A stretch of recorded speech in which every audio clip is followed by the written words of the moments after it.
I returned to Brideshead in the spring of 1924.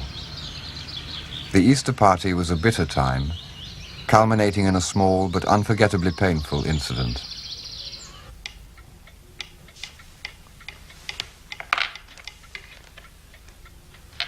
Hadn't you better go up and change? 5 more minutes, Charles. Look, that's a chow. Sebastian had been drinking very hard for a week. Only I knew how hard. And drinking in a nervous, surreptitious way, quite unlike his old habit. Most of the guests knew him too slightly to notice the change in him, while his own family were occupied, each with their particular friends. So it was not until the evening of the day when the main party had left that he had to face his family at close quarters. Haven't they bought the cocktails yet? Where have you been? Up with Nanny?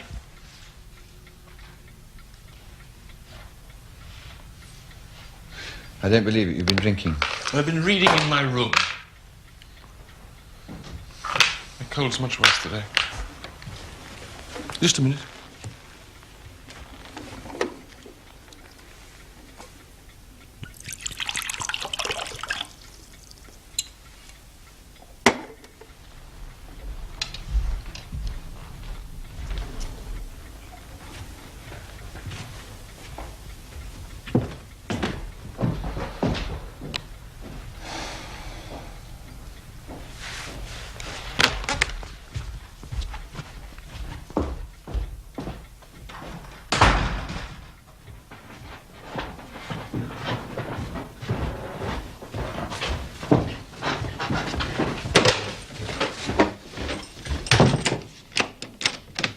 Sebastian.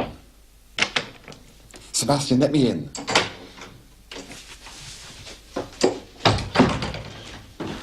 What's the matter?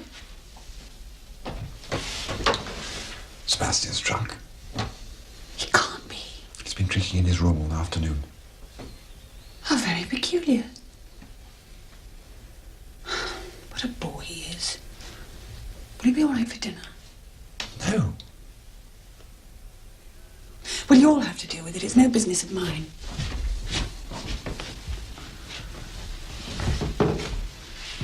Does he often do this?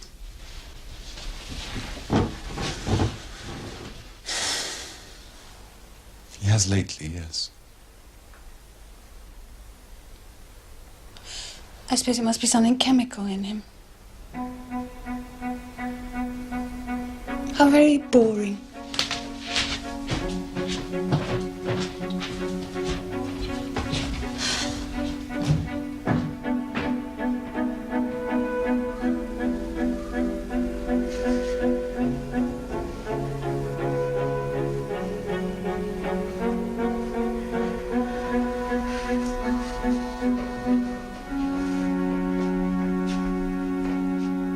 Hello.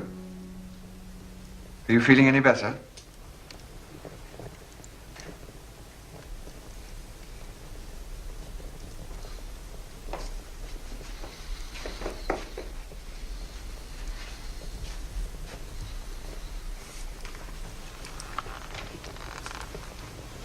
Charles, what you said was quite true.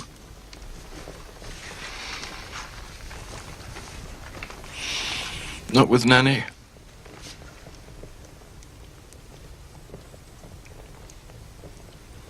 Been drinking whiskey up here.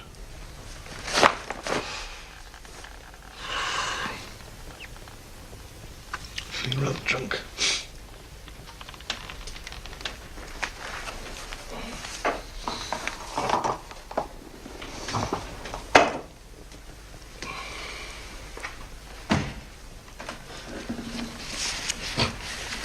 Go to bed.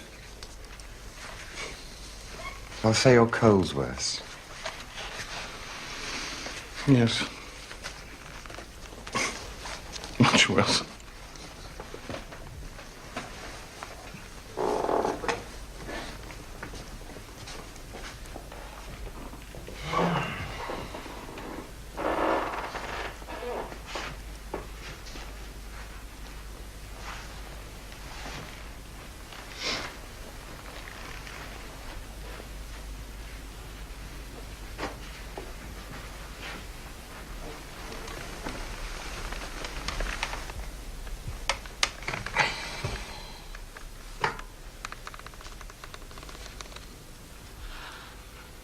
I should get into bed. No. In a minute.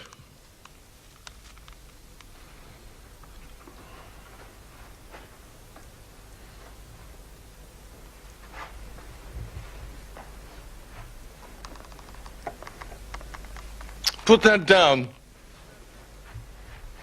Don't be an ass, Sebastian. You've had quite enough. What the devil's it got to do with you? You're a guest here. My guest. I shall drink what I want to in my own house. All right. Only for God's sake, keep it out of sight. Why don't you mind your own business?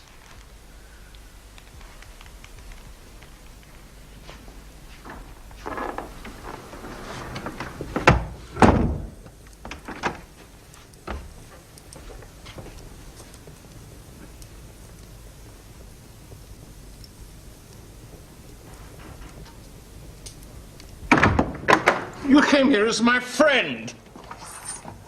And now you're spying on me for my mother. I know. Well, you can get out of here. And you can tell her from me that I'll choose my friends and she her spies in future.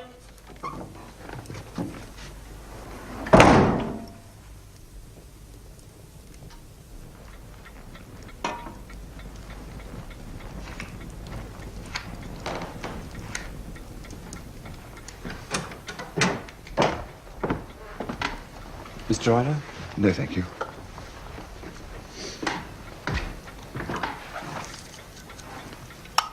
What's become of Sebastian? He's gone to bed. His cold's rather worse.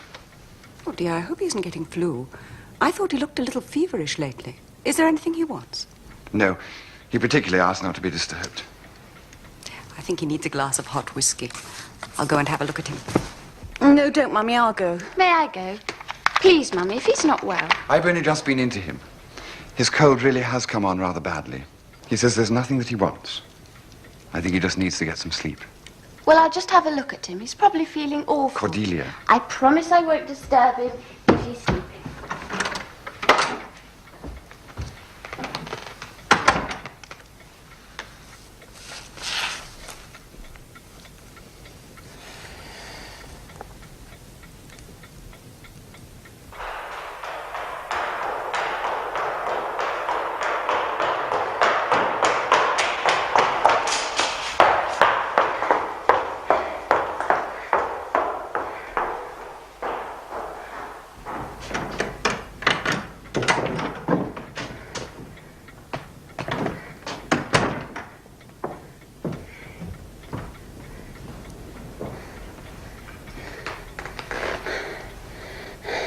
No, he doesn't want anything. How was he? I don't know. But I think he's very drunk. Cordelia. Marquis's son, unused to wine. Model student's career at stake. Cordelia. Charles. Is this true? Yes.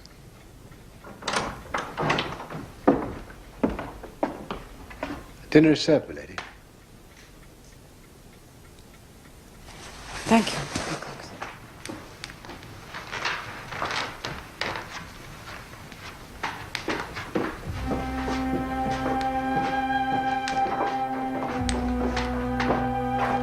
I don't think Sebastian's been very well for some time. I first noticed it when we came home from retreat.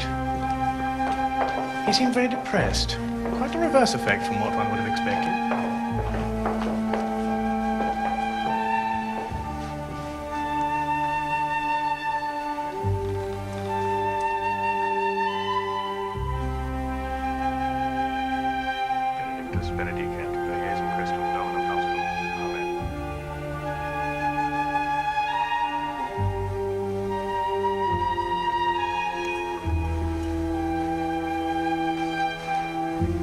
As we sat down to dinner that night, the subject was not mentioned.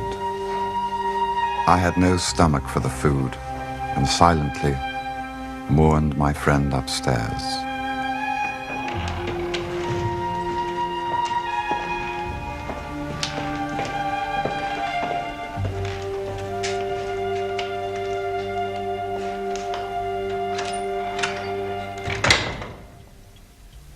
When Brideshead and I were left alone over the port, he brought up the subject again.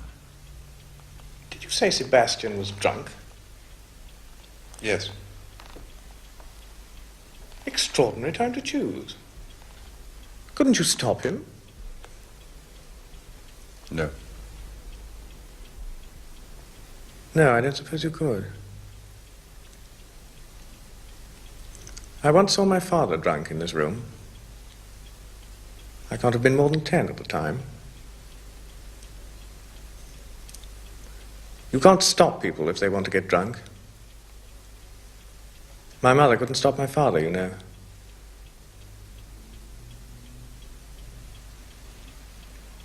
I shall ask my mother to read to us tonight. Father Brown got to his feet, putting his hands behind him. Odd, isn't it, he said, that a thief and a vagabond should repent when so many who are rich and secure remain hard and frivolous and without fruit for God or man. There, if you will excuse me, you trespass a little upon my province. If you doubt the penitence as a practical fact, there are your knives and forks. You are the 12 true fishers, and there are all your silver fish. But he has made me a fisher of men. Did you catch this man? Asked the colonel, frowning. Father Brown looked him full in his frowning face. Yes, he said, I caught him with an unseen hook and an invisible line, which is long enough to let him wander to the ends of the world and still to bring him back with a twitch upon the thread. There was a long silence. All the other men present drifted.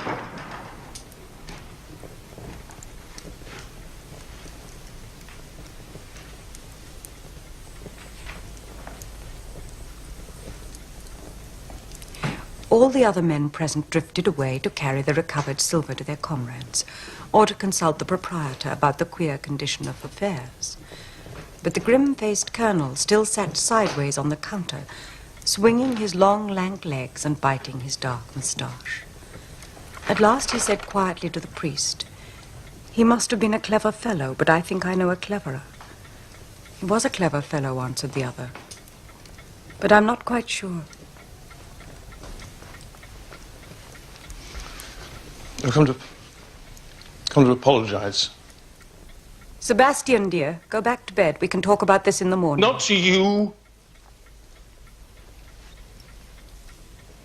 And to apologize to Charles.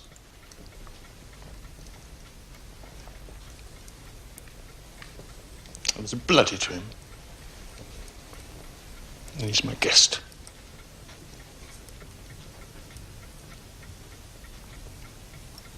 He's my guest. He's my only friend. And I was bloody to him.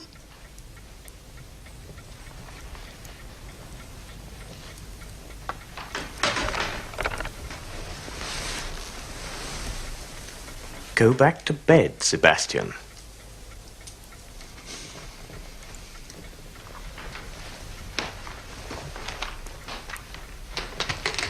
It's all right, Bridie.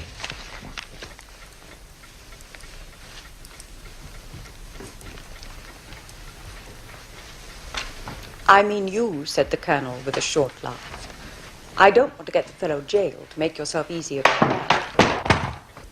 But I'd give a good many silver forks to know exactly how you fell into this affair and how you got the stuff out of him.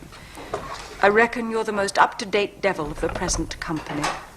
Father Brown seemed rather to like the saturnine caliber of the soldier.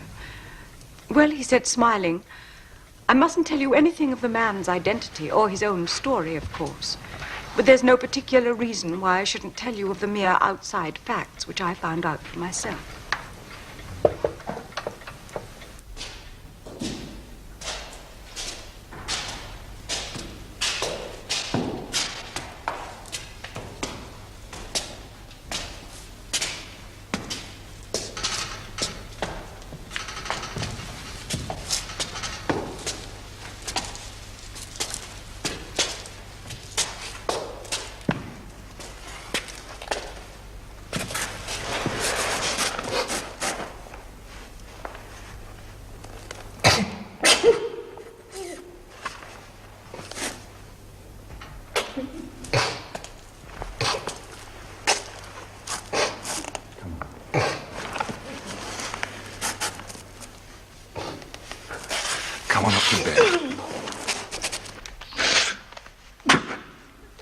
Why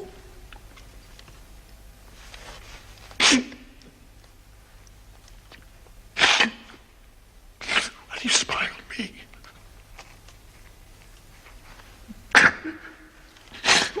Why do you take their side against me?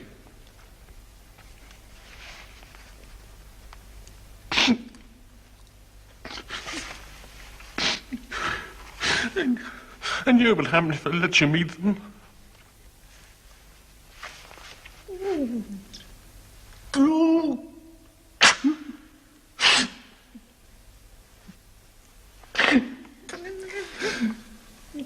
Sebastian.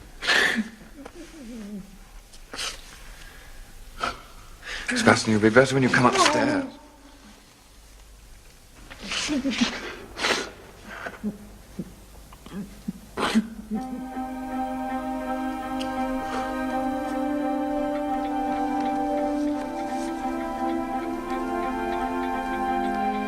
I think I'd like to go to chapel now. Bridie, Cordelia, will you come with me? Yes, of course, Mama.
What's the time?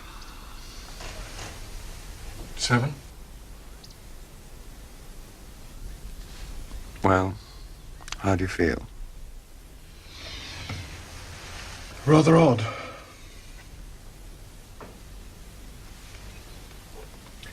I think perhaps I'm still a little drunk.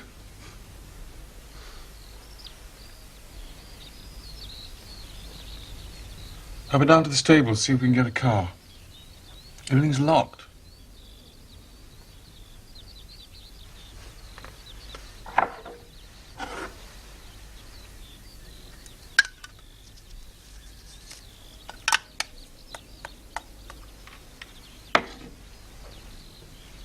We're off. Where? Oh, I don't know. London, I suppose.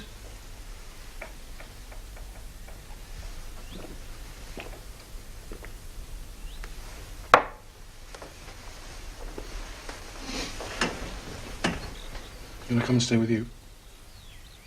Of course. Well, come on then. Get dressed and we can get them to send our luggage on by train. Hmm? We can't just go like that. Can't stay.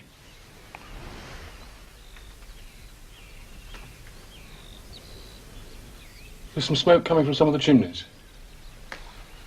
Stables must be open by now.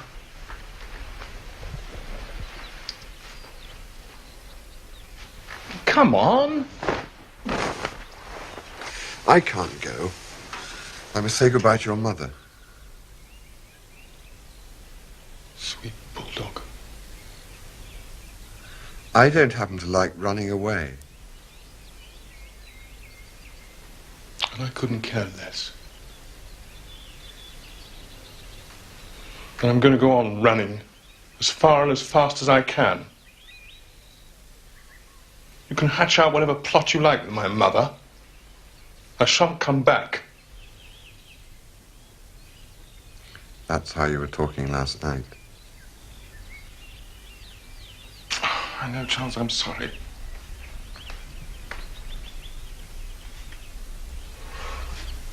I told you I'm still drunk. If it's any comfort to you, I absolutely detest myself. No comfort at all. Should be a little. Should have thought.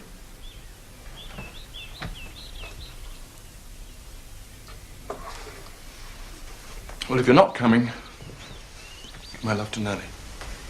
Are you really going? Of course. Will I see you in London? Yes. I'm coming to stay with you.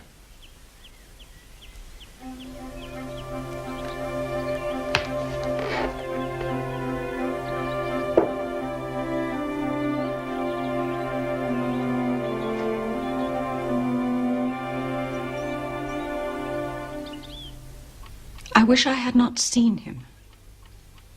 That was cruel. I do not mind the idea of his being drunk. It is a thing all men do when they are young. I'm used to the idea of it. My brothers were wild at his age. What hurt last night was that there was nothing happy about him. I know. I've never seen him like that before. And last night of all nights, when there were only ourselves here. You see, Charles, I think of you very much as one of ourselves. Sebastian loves you. When there was no need for him to make an effort to be happy. And he wasn't happy. I slept very little last night, and all the time I kept coming back to that one thing. How unhappy he was. It was horrible. Please don't think that's his usual way. Mr. Samgrass tells me he was drinking too much all last term. Yes, but not like that. Never before. Then why now? Here. With us.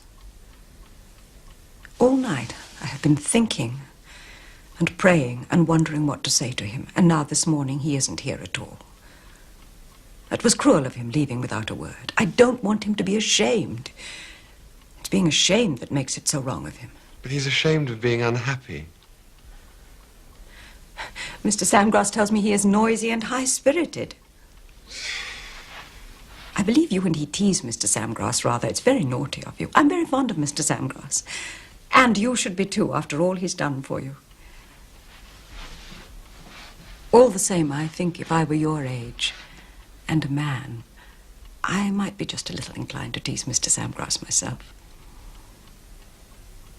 No, I don't mind that. But last night and this morning was something quite different. You see, it's all happened before. Well, I can only say that I've seen him drunk often, and I've been drunk with him often. And last night was quite new to me. I don't mean with Sebastian, I mean years ago. I've been through it all before with someone else whom I loved. Well, you must know who I mean, with his father. He used to get drunk in just that way. Someone told me he's not like that anymore. I pray God it is true, and I thank God for it with all my heart, if it is. But the running away... He ran away too, you know. It was as you said just now. He was ashamed of being unhappy. Both of them unhappy, ashamed, and running away. It's too pitiful. The men I grew up with were not like that. I simply don't understand it. Do you, Charles? Only very little. And yet Sebastian is fonder of you than any of us, you know. You've got to help him. I can't.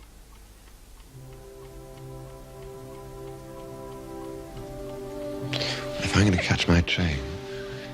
Tell me, have you read my brother's book? It's just come out. Yes. I glanced through it in Sebastian's room. I should like you to have a copy. May I give you one?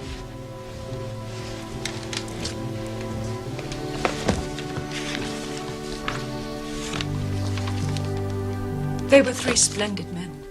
Ned was the best of them. He was the last to be killed. And when the telegram came, as I knew it would come, I said to myself, now it's my son's turn to do what Ned can never do now. I was alone then. He was just going to Eton. If you read Ned's book, you'll understand.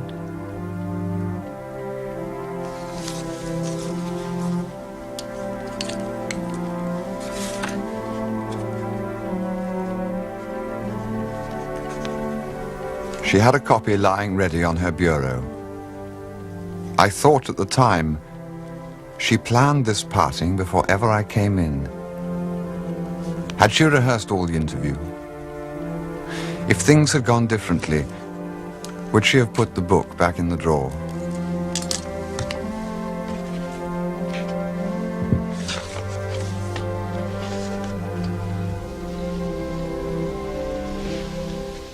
Thank you. I prayed for you too in the night.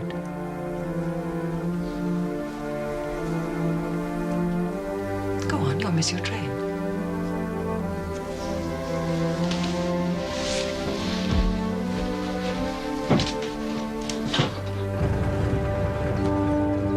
I was no fool. I was old enough to know that an attempt had been made to suborn me, and young enough to have found the experience agreeable.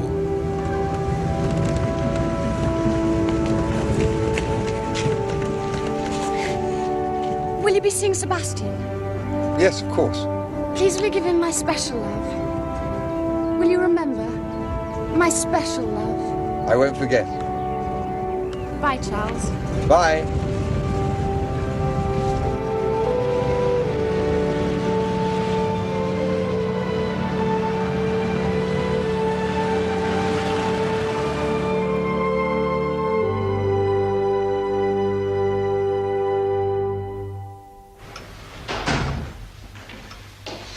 Hazel, is my father in? No, he went out early. Lord Sebastian has arrived. Good. Where is he? Charles, how are you? I've been waiting for you for hours. What kept you? I'm so glad you're here. Are you being looked after? Mm-hmm. Is everything all right? Blissful. Peter? By the way, before I forget, Cordelia sends her special love.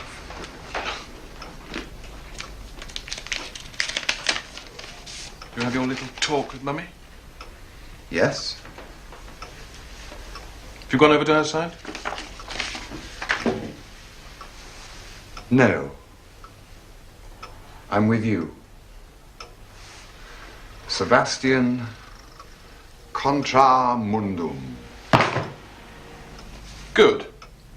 Then you can find me a drink. Ah.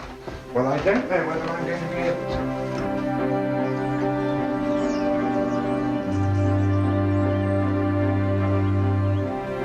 But the shadows were closing round Sebastian. We returned to Oxford, and once again the gillyflowers bloomed under my college windows, and the chestnut lit the streets, and the warm stones strewed their flakes upon the cobble. But it was not as it had been.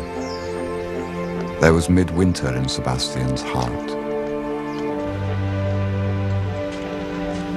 The weeks went by, and we looked for lodgings for the coming term and found them in Merton Street, a secluded, expensive little house near the tennis court.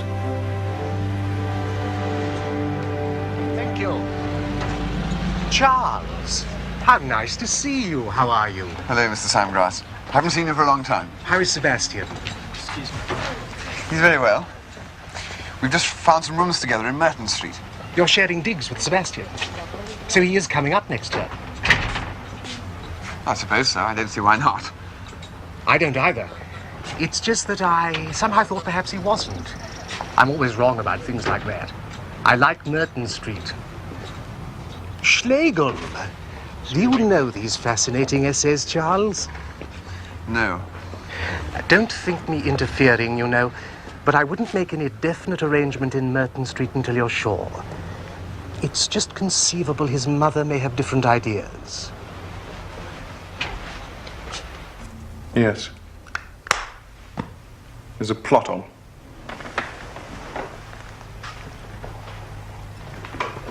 Mummy wants me to live with Monsignor Beau.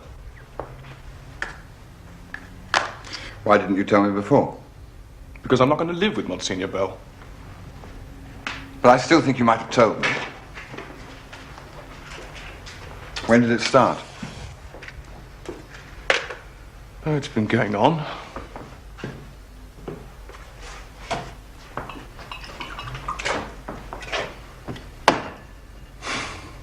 Mummy's so clever, you know. She saw she'd failed with you. Expect it was the letter you wrote after reading Uncle Ned's book. But I hardly said a thing. Well, that was it. If you're going to be any use to her, you'd have said a lot. Uncle Ned is the test, you know.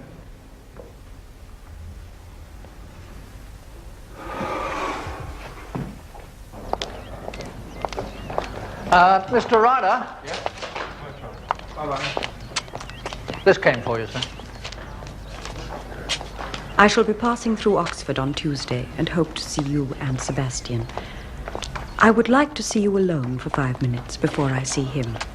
Is that too much to ask? I will come to your rooms at about 12.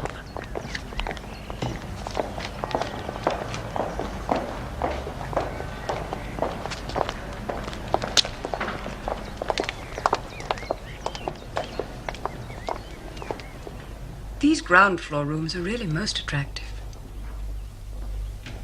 My brothers, Simon and Ned, were here, you know. Ned had rooms on the garden front. I wanted Sebastian to come here too, but my husband was at Christchurch. And as you know, it was he who took charge of Sebastian's education. These really are delightful, Charles. Thank you. Everyone loves your paintings in the garden room. We'd never forgive you if you didn't finish them. Well, I hope. I expect you've guessed already what I've come to ask. Quite simply, is Sebastian drinking too much this term? If he was, I shouldn't answer. As it is, I can say no. I believe you. Thank God. Was that the time? Sebastian's expecting us at 1.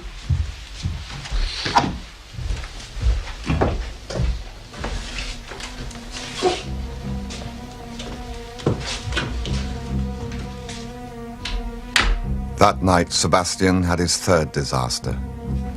Mr. Ryder, sir. Mr. Ryder. What on earth is it? Oaks. Oaks? What's the time? It's Lord Sebastian Flight, sir. I reckon he was climbing in to see you. Where is he? He's in the back quad. He had a bit of a nasty fall. The bulldogs have got him and the proctors are there. Oh. I believe they've got the principal up, too. But I only left him an hour ago. He can't have... Yeah, I think so. Take it quiet. I'm sorry.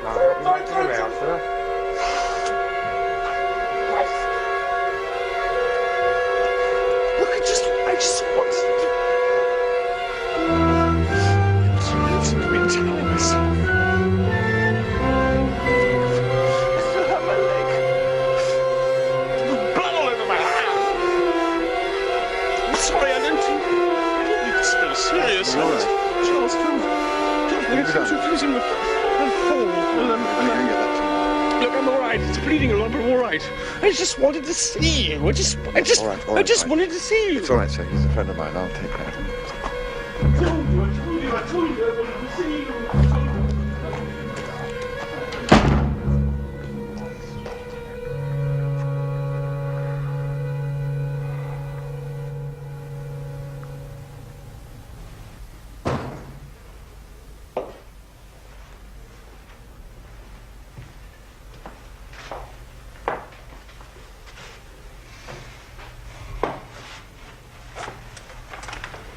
Have you been doing that a lot?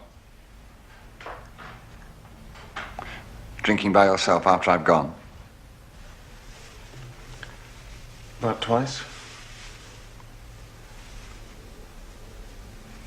Well, maybe 4 times.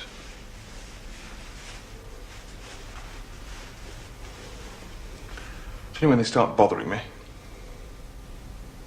I'd be all right if only they'd leave me alone.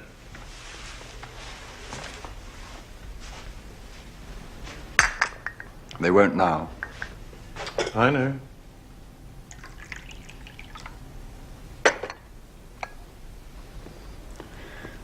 Really, Sebastian, if you're going to embark on a solitary bout of drinking every time you see a member of your family, it's hopeless.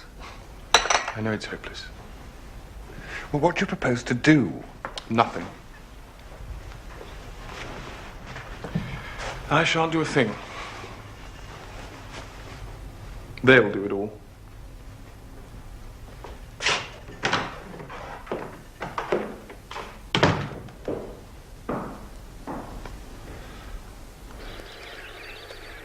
You must believe that when I told you he was not drinking, I was telling you the truth, as I knew it.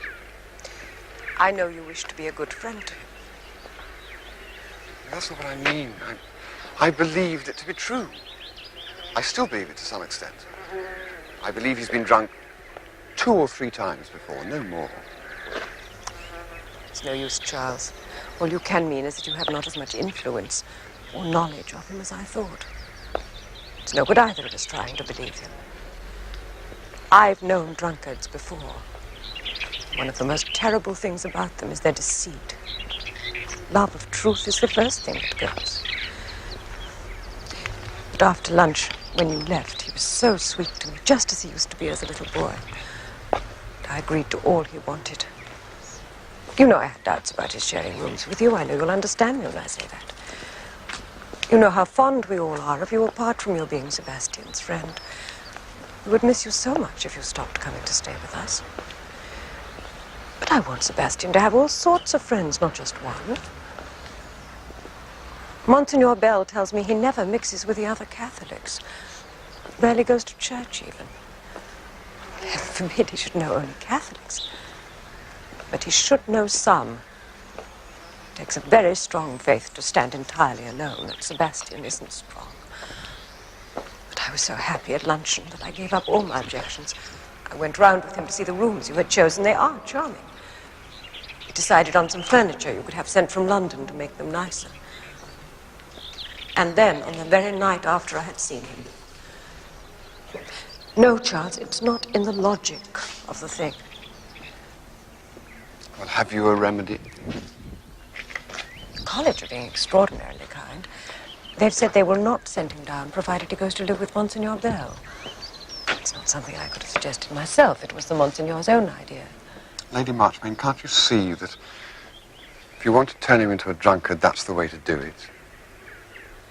Any idea of his being watched would be fatal. Dear, it's no use. Protestants always think Catholic priests are spies. That's not what I mean, but he must feel free. But he's been free.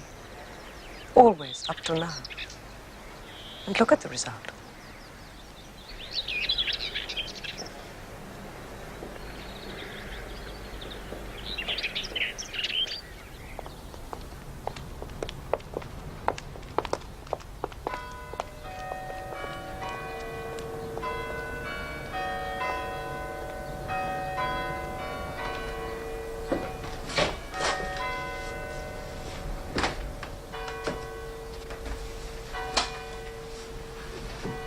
I'll get a cable for Pa.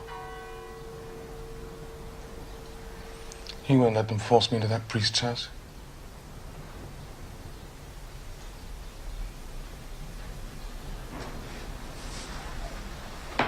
What if they make it a condition of your coming up? I shan't come up.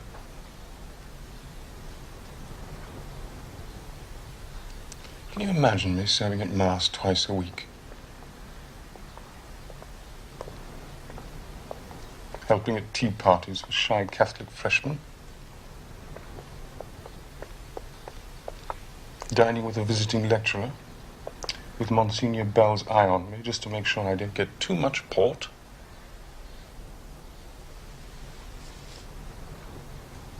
being explained away as the rather embarrassing local inebriate who's been taken in because his mother is so charming.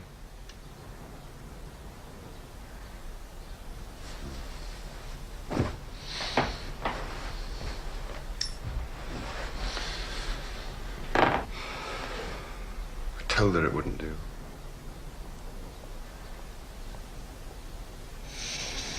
Charles, let's get really drunk tonight. For one time, it could do no conceivable harm.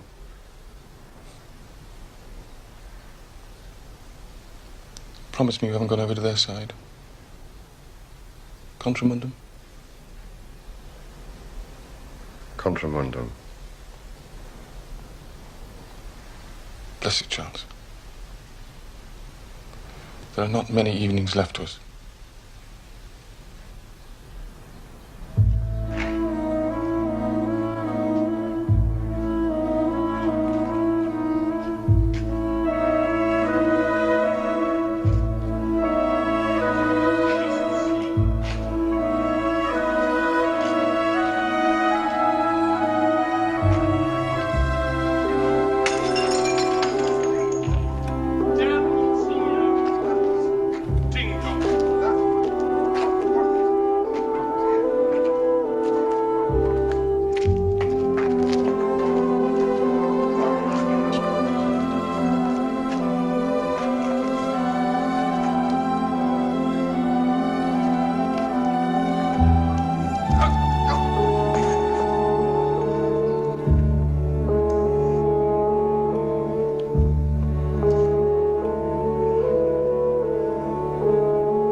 The next day, Lady Marchmain left Oxford, taking Sebastian with her.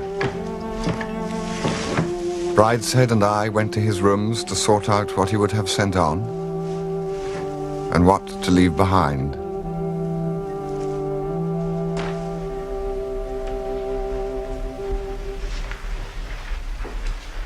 It's a pity Sebastian doesn't know Monsignor Bell better. He'd find him a charming man to live with. I was there myself, my last term. My mother believes Sebastian is a confirmed drunkard. Is he? He's in danger of becoming one.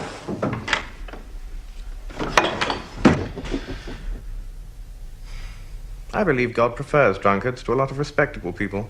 For God's sake. Why do you have to bring God into everything? Oh, I'm sorry, I forgot. But you know, that's an extremely funny question. Is it? Oh, to me, not to you. No. Not to me. It seems to me that without your religion, Sebastian might have had a chance to be a happy and a healthy man. It's arguable, I suppose. Do you think Sebastian will need this elephant's foot again?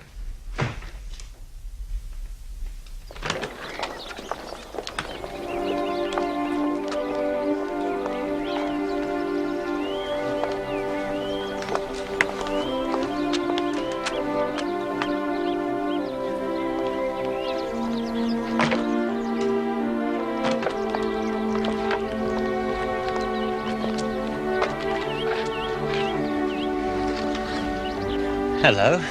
I haven't seen you all term. Why have you deserted the smart set? I'm the loneliest man in Oxford. Sebastian flight's been sent down.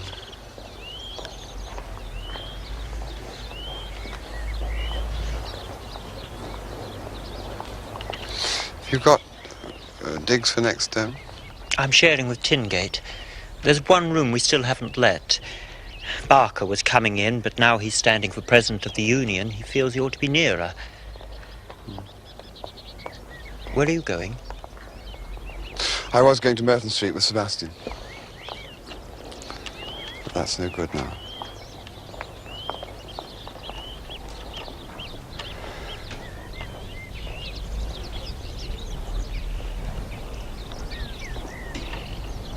Better go and do my packing. Hope you find someone for Ifley Road. I hope you find someone for Merchant Street.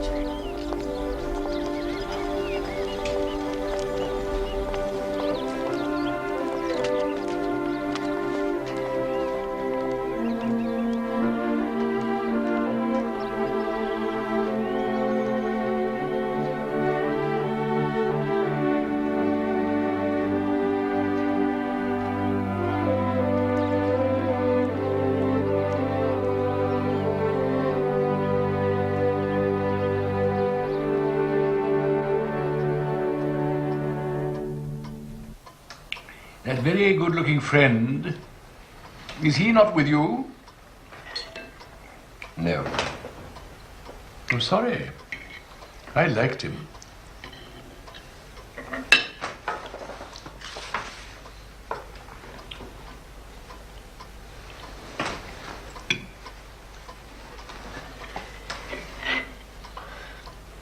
Father, do you particularly want me to take my degree?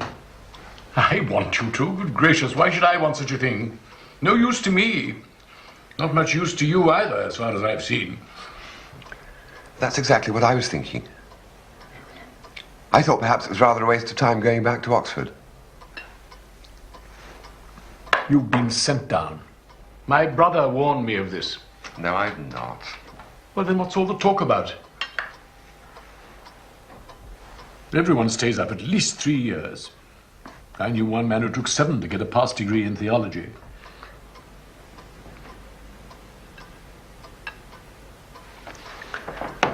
I only thought that if I wasn't going to take up one of the professions where a degree is necessary, it might be better to start now on what I intend doing. I intend being a painter. You'll need a studio. Yes? Well, there's no studio here. I'm not going to have you painting in the gallery. No, I never meant to. Nor would I have undraped models all over the house, or critics with their horrible jargon. And I don't like the smell of turpentine. I presume you intend to do the thing properly and paint with oils. Well, I probably shouldn't paint much in the first year. Anyway, I should be at a school. Abroad. There are some excellent schools abroad, I believe. Well, abroad or here. I should have to look round first. Look round abroad. Anyhow, you agree to my leaving Oxford? Agree, agree. My dear boy, you're 22. 20, Father. 21 in October. Is that all you are? It seems much longer.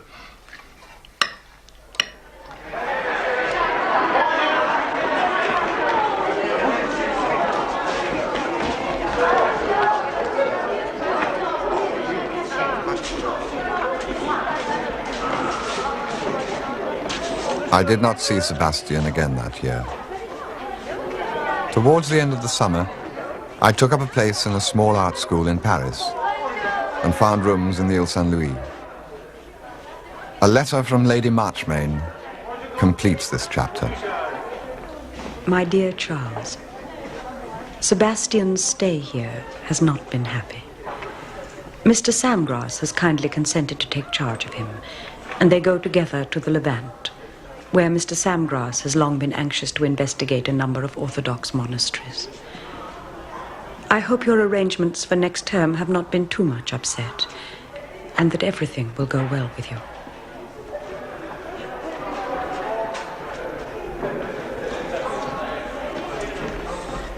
I went to the garden room this morning and was so very sorry.